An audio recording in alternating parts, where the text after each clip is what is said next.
2025年10月25日，習近平活該，再一次當眾表現搬起石頭砸自己隻腳。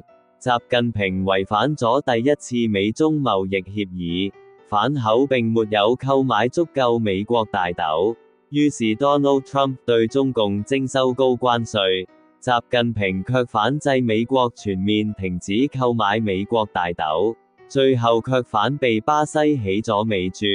巴西大豆乘機坐地起價漲價高達80%，中國被迫暫停購買。現時巴西大豆價錢達到每蒲釋爾2.9美元，價格較美國大豆高出接近3倍。10月19日，中國買家暫停咗12月同2026年1月船期訂單，涉及大豆800萬噸。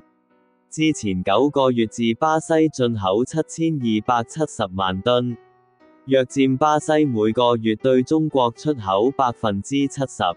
趁中國對大豆需求全靠巴西供應嘅時候，巴西卻乘機提高價格，中國則期望轉往阿根廷購買，試圖以此壓低巴西價格。可惜阿根廷產量只有巴西嘅1/3，對中國根本供不應求。現在中國榨油廠成本已上升10%，食油出廠價每噸要蝕本50元，豬肉價格亦跟隨上升10%。習近平活該，卻苦喺中共國嘅國民身上。